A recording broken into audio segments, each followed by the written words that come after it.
여러분, 우리가 사는 이 세상은 사람들이 이렇게 말하죠. 세상은 세상의 방식대로, 세상의 논리대로 돌아간다. 이렇게 주장하지만 여러분, 이 세상은 하나님이 만드신 세상입니다. 짧게 보면요, 세상의 논리대로 돌아가지만 길게 보면 하나님의 역사가, 하나님이 이 세상을 통치하시는 것은 분명한 것이죠.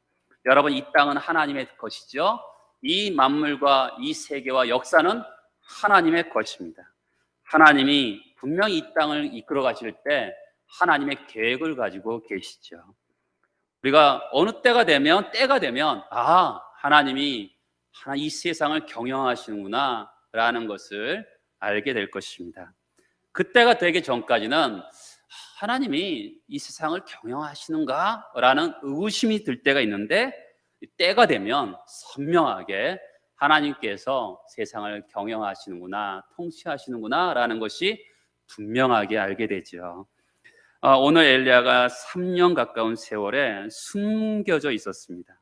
이때 하나님의 때가 되니까 하나님께서 엘리야를 세상에 보내시는데 언제이죠? 1절에 보면 많은 날이 지나고 제3년에 이렇게 합니다. 성경은 많은 날이라는 표현을 써요. 여러분, 많은 날 동안 어떤 일이 있었던 것이죠? 이스라엘 백성들이 아주 고통스러운 세월을 보내는 고난의 시간을 많은 날이라고 표현했습니다. 여러분, 몇 달간만 비가 안 와도 이 땅이 사막화되잖아요.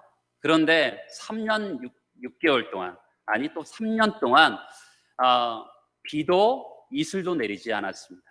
그 기간 동안 얼마나 이스라엘이 피폐해졌겠습니까? 짐승들은 죽어갔을 거고, 또한 많은 아이들이 울다가, 여러분, 아이들은요, 울 힘이 있을 때는 힘이 있는 거예요. 여러분, 텔레비전에 에티오피아나 이렇게 어려운 아프리카의 사람들, 아이들 죽어가는 그 상황을 우리가 볼 때가 있잖아요. 아이들이요, 울지도 않아요. 어떻게 하죠? 표현에 들숨과 날숨만 겨우 호흡하는 그런 장면들이 나오잖아요. 그런 것처럼 이스라엘이 그렇게 애들 울음소리도 그쳤을 거고, 아이들이 들숨과 날숨이 겨우 유지되는 그런 황폐한 세월을 많은 날 동안 이렇게 표현하고 있는 것이죠. 많은 날이 지나서 하나님의 시간표가 되자 하나님이 엘리야에게 찾아오세요. 어떻게 찾아오시죠? 1절에 보면 여호와의 말씀이 엘리야에게 임하여 이르시되, 하나님이 때가 되니까요, 하나님이 세상을 통치하시고 세상을 경영하는 방식을 어떤 방식으로 나타내시죠? 하나님의 말씀이 임하는 방식으로 하나님께서 임하시는 것을 볼 수가 있어요. 여러분, 이런 내용은 17장에서도 2번 나오죠. 17장 1절에 보면 아합에게 말씀을 대언한 이후에 17장 2절에 보면 여호와의 말씀이 임하니라. 토시 하나 틀리지 않아요. 그리고 17장 8절에 보면 사르밧과 아브에게 보내실 때 여호와의 말씀이 임하니라. 똑같은 방식으로 18장 1절에도 보면 여호와의 말씀이 임하니라. 이렇게 반복되고 있어요. 여러분, 하나님께서 당신의 때가 되었을 때 세상과 역사를 통치하시는다라는 증명을 어떤 방식으로 하고 있냐면 하나님의 말씀이 임하는 방식으로 하나님이 하시는 것이죠. 기독교의 말씀은요, 그냥 말씀이 아니에요. 여러분, 이 성경은요, 그냥 좋은 말씀 엮어놓은 경전이 아닙니다. 여러분이 예배당에 나와서 말씀을 듣고 또한 집에서나 직장에서 말씀을 읽고 묵상할 때 이 말씀은 기독교의 생명과 같은 거예요. 여러분, 하나님께서 말씀이 임하시면서 세상과 역사를 움직여 가세요. 그런 면에서 기독교인은요, 이 성경은 살아계신 하나님을 경험하는 방편이기도 하죠. 하나님은 당신의 살아계심과 하나님이 이 세상을 통치하시는 것을 말씀이 임하심으로 역사하시는 것이죠. 여러분들이 아침에 말씀을 펴고 묵상하는 이유가 종교인으로서 의무를 다한다, 그렇게 생각하면 안 돼요. 여러분들이 오늘 이 말씀을 저희가 설교하는 설교를 듣잖아요. 왜 그렇죠? 설교를 듣는 게 핵심이 아니에요. 뭐가 핵심이죠? 하나님께서 말씀으로 여러분들을 찾아오시는 거죠. 여러분들이 저를 위해서 기도하는 이유가 뭐예요? 제가 어떤 사람이기 때문이 아니라 저를 통해서 하나님께서 여러분들에게 말씀으로 찾아오시는 거죠. 하나님은 당신의 시간에 당신이 이 세상을 주관하신다는 것을 어떻게 표현하시냐면 말씀으로 찾아오시는 거예요. 여러분, 찾아오시는데 무엇이라고 하십니까? 1절에 보면 너는 가서 아합에게 보이라. 17장에서 보면 그리 시내가에 숨으라고 하셨는데 이제는 아합에게 보이라 이렇게 말씀하세요. 2절에 보면 엘리야가 아합에게 보이려고 가니, 문자 그대로 하나님이 아합에게 보이라 그러니까 보이려고 갑니다. 그렇죠? 여호와의 말씀이 엘리야가 임하니까 어떻게 해요? 17장에서 보면 그리 시내가로 가고 사르밧 과부에게로 가고 하나님 말씀이 임하니까 아합에게 가는 것이죠. 여러분, 아합에게 가는 길이 환영받는 길은 아니죠. 아합에게 가면 고난과 시련이 있고 잘못하면 죽을 수도 있는 것입니다. 아합이 지금 이스라엘의 기근이 3년 동안 있는 것이 엘리야의 잘못이다. 엘리야가 가뭄을 선포했기 때문에 그런 것이다면서 이스라엘 전역을 돌아다니면서 사람들을 보내서 엘리야를 잡아서 죽이려고 하고 있거든요. 엘리야가 아합에게 보이면 어떻게 돼요? 죽을 수 있어요. 그런데도 어떻게 해요? 아합에게 보이려고 가고 있습니다. 여러분, 하나님께서요, 여러분들에게 말씀이 임하실 때 계산하거나 따지지 말고 나를 사랑하시는 하나님의 말씀이기 때문에 무조건적으로 한번 순종해 보세요. 여러분, 그 길이 어떤 길인지는 알 수 없다 하더라도 하나님의 말씀에, 여러분들을 사랑하는 하나님 말씀이잖아요. 그 말씀 앞에 온전히 한번 순종해 보세요. 우리 성경 읽다 보면 성경에 나오는 인물들이 하나님의 큰 역사를 일어나는 것을 보면서 우리도 그렇게 살고 싶잖아요. 그런데 우리는 이 하나님 말씀이 우리에게 임할 때 우리의 판단으로 재단하기도 하고요, 우리 경험 안에 갇혀 있을 때도 있어요. 우리 수준이 그 정도거든요. 여러분, 학문의 세계를 보면 학문이라는 것이 얼마나 깊습니까? 공부를 하면 알수록 끝이 없어요. 그런 것처럼 하나님의 생각은 우리의 생각과 다르고 하나님의 생각은 너무나 깊은 것이에요. 하나님 말씀이 여러분에게 임할 때 여러분의 판단으로 따지거나 계산하지 말고 한번 여러분의 경험의 틀을 한번 깨버리세요. 그리고 하나님이 나를 그 말씀에 순종할 때 얼마나 하나님께서 능력으로 역사하시는지 여러분들은 보게 될 거예요. 여러분, 계산하지 마시고 한번 그 말씀에 순종하면 절벽으로 떨어진다 하더라도 한번 발을 내디뎌 보세요. 순교하면 특권이겠죠. 여러분, 개인적인 생각에 머물지 말고 계산하거나 따지지 말고 하나님 말씀 앞에 한번 순종해 보세요. 엘리야는 지금 죽을 수 있는데 계산하거나 따지지 않고 하나님 말씀 앞에 순종하고 있어요. 아합에게 보이라 하면서 보이라고만 하지 않으시고 한 말씀을 더 하시죠. 1절의 맨 끝에 보면 이렇게 말씀하죠. 너는 아합에게 보이라. 내가 비를 지면에 내리리라. 하나님은요, 하나님의 생각과 뜻을 우리에게 보여주기를 기뻐하세요. 이 땅을 사는 동안 구원받은 백성들의 제일 큰 특권이 뭔지 아세요? 그것은 하나님의 뜻과 계획을 아는 거예요. 여러분, 그것은 특수한 소수의 사람, 우리가 소위 말해서 믿음 좋은 사람들에만 해당되는 것이 아니라 예수 믿는 모든 사람들은 하나님이 뜻과 계획을 우리에게 보여주세요. 여러분, 우리가 성경을 읽고 묵상하는 이유 중에 하나가, 중요한 이유가 뭐냐면 하나님의 계획과 뜻을 알기 위해서 그런 것이죠. 여러분들이 오늘 이 시간에 제 설교를 듣고 있는데 저 설교자 얼마나 잘하나 말재간을 듣기 위해서 모인 것이 아니잖아요. 그렇죠? 하나님은 오늘 여러분들을 통해서, 여러분들에게 저의 설교를 통해서 여러분, 남들에게 일반적으로 하는 게 아니에요. 그렇죠? 우리가 뭐 기독교 텔레비전이나 TV에서 나오는 많은 사람들에게 일반적인 설교가 아니라 우리 공동체에게 주는 설교죠. 그렇죠? 우리 강릉중앙 공동체에게 하시는 그 메시지를 듣는 거예요. 하나님께서 우리에게 일반적인 메시지가 아니라 현재 우리 삶 가운데 지금 이 시간에 하나님께서 우리 공동체에 주는 메시지, 하나님의 계획과 뜻을 이 자리에서 듣는 것이죠.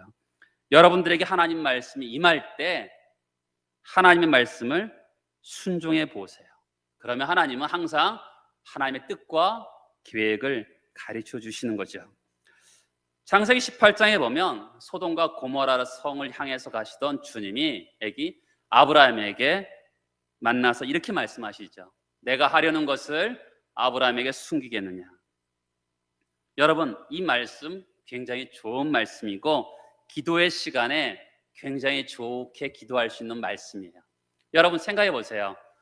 우리가 어느 일이 다 지난 다음에 시간이 흘러서 하나님이 이것을 원하셨구나 라고 깨달을 때가 있잖아요.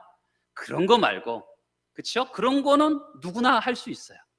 근데 아브라함에게 내가 하는 일을 아브라함에게 보이리라 말씀하시잖아요.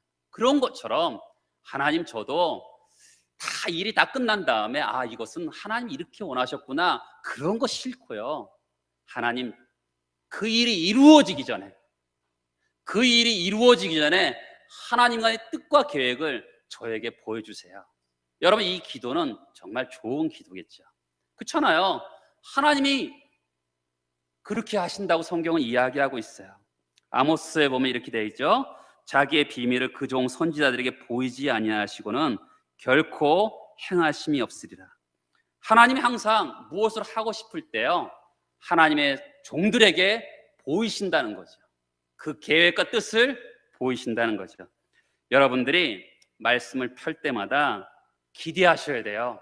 하나님이 나를 향한 계획, 뜻이 있을 텐데 이 말씀을 통해서 깨닫기를 원합니다. 여러분, 순종하고자 하는 마음으로 말씀을 듣는다면 아브라함에게 내 뜻을 보이리라 말씀하신 그 하나님께서 오늘도 그 하나님 살아계시잖아요. 그 하나님이 오늘도 내가 성경을 필 때 그 하나님의 뜻과 계획을 나에게 보여줄 수 있는 것이죠. 여러분, 이 설교를 들을 때도 마찬가지죠. 하나님의 계획과 뜻을 이 설교를 통해서 우리에게 말씀하실 수가 있는 거죠. 여러분, 좋은 친구의 특징이 뭐죠? 우리가 목사님, 저는 좋은 친구가 있습니다 라고 할 때 좋은 친구의 특징이 뭐예요? 좋은 친구는 내 마음을 털어놓은 사람이 좋은 친구죠. 요한복음 15장에 보면 너희를 친구라 하였노니 내가 내 아버지에게 들은 것을 다 너희에게 알게 하였습니다. 주님은 우리가 친구래요. 사귐의 대상이라 그러죠. 아버지의 마음에 있는 계획을 우리에게 알게 하신다는 거죠. 특별한 사람에게요? 아니에요. 예수 믿는 모든 사람에게 하나님의 뜻과 계획을 알게 하신다는 거죠. 여러분들이 말씀을 열고 들을 때마다, 그리고 설교를 들을 때마다 사모해야 돼요. 그렇죠? 사모하는 자가 되어야 되죠. 하나님, 저에게 아브라함에게 보이셨던 것처럼 저에게도 하나님의 계획과 뜻을 가르쳐 주세요. 사모하는 마음에 가질 때 하나님 분명하게 여러분이 그 뜻을 가르쳐 주시겠죠? 그렇죠? 믿습니까? 믿어야 돼요. 여러분, 하나님의 뜻은 그거예요. 하나님은 분명하게 우리에게 말씀하세요. 여러분들이 기도하고 말씀을 읽을 때, 또 예배 나올 때마다 하나님의 계획과 뜻을 저에게 가르쳐 주세요. 그러면 분명하게 하나님은 우리 친구잖아요. 그 하나님의 마음을 꼭 가르쳐 주실 것입니다. 여러분, 한 가지 더 생각하고자 하는 것은 아합을 엘리야가 만나러 갔는데 아합의 상태가 어떤 상태인지 볼까요? 한마디로 말하면 변하지 않았어요. 여러분, 사람은 흔히 고생하면 변한다 그러잖아요. 그렇죠? 남자들은 군대 가면 변한다 그래요. 가면 철 들고 사람 돼서 나온다 그러죠. 근데 군대 가본 사람 아시죠? 제대하고 2개월만 되면 그대로 똑같아요. 몸무게도 빠졌다가 몸무게도 다시 찌고요. 아침에 일찍 일어나다가 2개월만 지나면 똑같이 늦게 일어나는 거 사람 똑같습니다. 사람이 변하지 않아요. 고생한다고 바뀌지 않습니다. 사람들은 종종 환경이 바뀌면 사람이 바뀐다 하고 교육을 잘 받으면 바뀐다 하지만 일반적인 외부적인 것만 조금 바뀔까 그 내면은 바뀌지 않아요. 하나님의 은혜로 간섭하기 전까지는 사람이 바뀌지 않아요. 여러분, 사람이 바뀌지 않으니까 어떻게 하셨어요? 하나님이 아들 하나님이 이 땅에 와서 죽어버렸어요. 여러분, 사람이 바뀌었으면 아들 하나님이 와서 죽었겠어요? 사람이 얼마나 안 바뀌면 아들 하나님이 이 땅에 와서 죽었어요. 그렇게 해서 사람을 변화시키죠. 구약 성경에 보면 모세가 십계명을 시내산에 올라가서 받고 내려와요. 그런데 이스라엘 백성들이 밑에서 우상 숭배하니까 어떻게 합니까? 돌판을 깨트려 버리죠. 십계명의 돌판을 깨트려 버려요.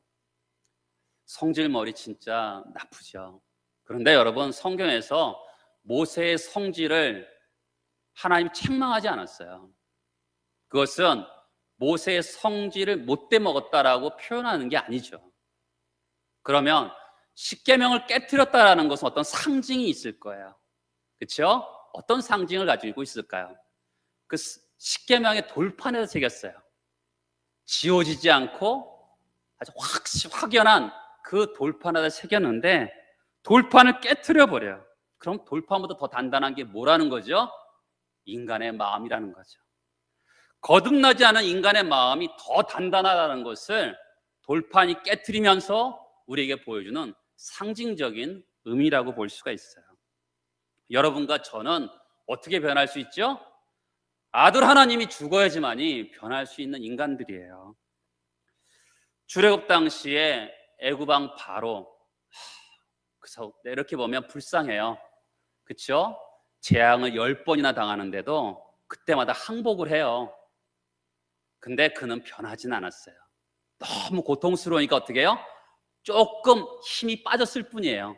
그런데 재앙이 없어지니까 다시 원래대로 죄가 돌아오잖아요. 이거 고생한다고 사람이 바뀌는 건 아니죠. 그렇죠?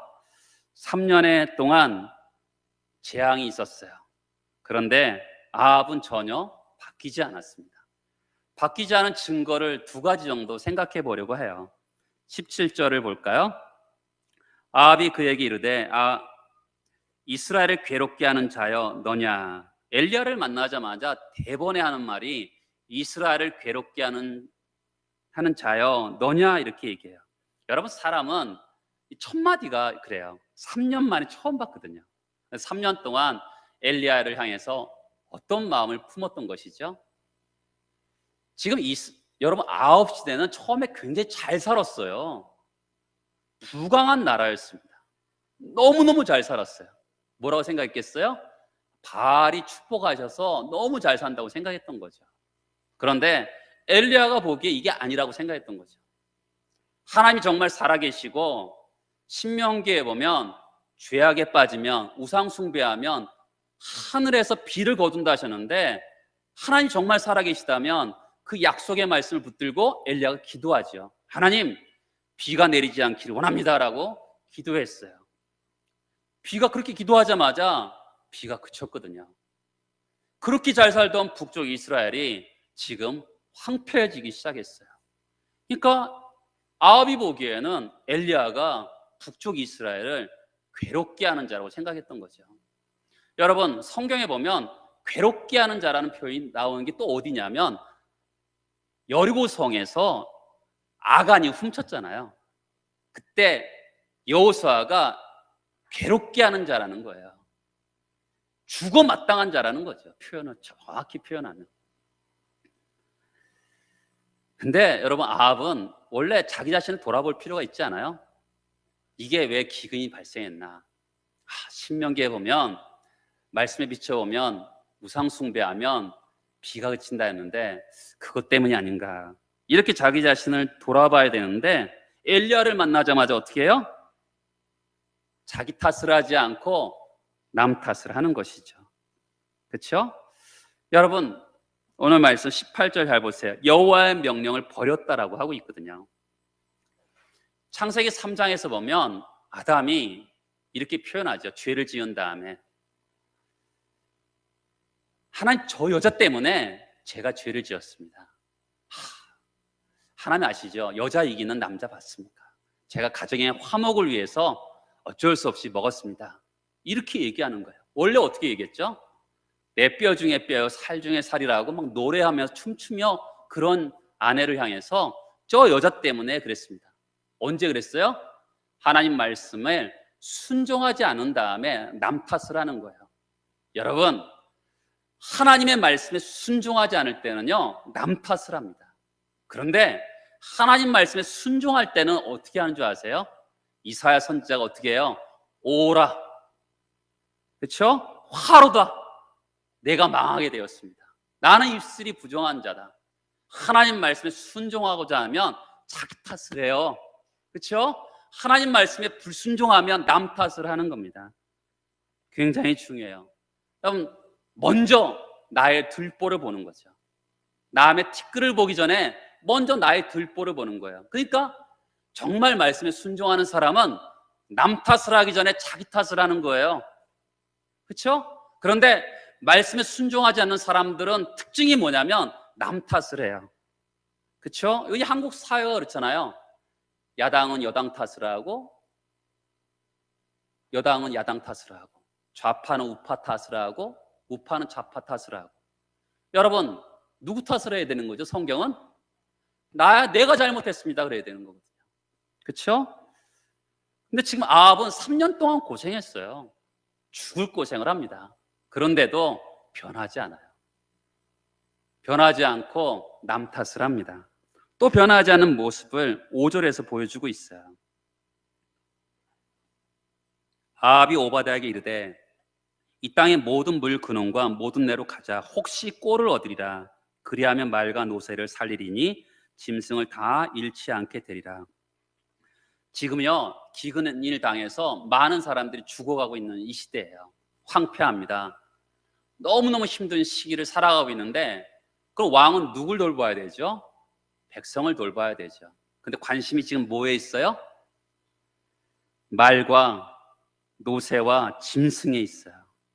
물근원을 찾고요, 시내를 찾는데 그 이유는 백성에게 먹이기 위해서 찾는 게 아니라 말과 노새와 짐승에게 주고자 하는 것이죠. 저를 보시겠어요? 여러분, 이 당시에 제가 그랬잖아요. 아합은 원래 이 당시 굉장히 잘 살았던 시대예요. 북쪽 왕국에서 오므리 왕조 시대는 가장 강력한 시대입니다.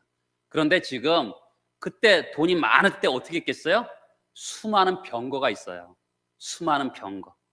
그 병거는 뭐가 끌어요? 말이 끄는 겁니다. 그렇죠? 전쟁용 말인데 지금 말들이 죽게 생긴 거예요. 자기 재산이에요. 그렇죠? 현찰이에요, 현찰. 짐승이 현찰이에요, 그 당시는. 근데 백성들은 눈에 보이지 않고 탐욕에 쪄들어서요, 자기 돈, 자기 물질에 꽉 쪄들어서 백성은 안 보이는 거죠. 자기 중심성에 꽉 쩔어서 자기만 보이는 거예요. 그렇죠? 여러분, 이 사람이 변하지 않은 거죠. 백성은 다 죽어가는데 자기만 살려고 하는 거죠. 자기만 사는 게 아니라 짐승, 자기 돈, 거기에만 관심이 있는 거죠. 변하지 않았어요. 여러분, 지난주에도 말씀드렸듯이 우리는 왕 같은 제사장이라고 말씀드렸잖아요.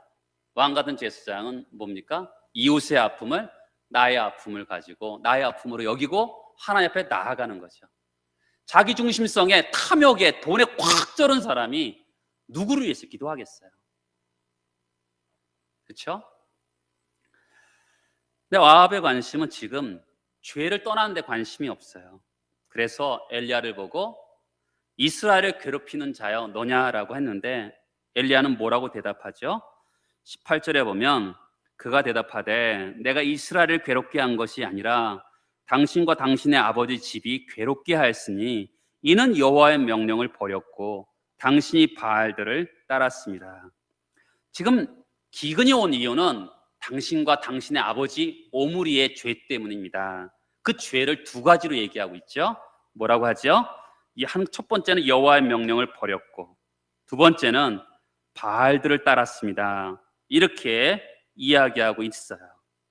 지금 기근이 들었는데, 그러면 하나님 말씀을 버리고 우상을 따랐기 때문에 이 기근이 왔으면 그 죄악에서 돌이키는 게 상징 아니겠어요? 근데 죄악을 돌이키는데 관심은 없고 뭐에 관심이 있어요? 불행을 어떻게 하면 면할까? 이것에 관심 있는 모습을 보여주는 것이죠. 여러분, 지금 엘리야가 이스라엘 괴롭힌 자는 바로 당신입니다라고 했는데, 그러면 하나님 말씀 임하면 어떻게 해요? 회개해야 되잖아요.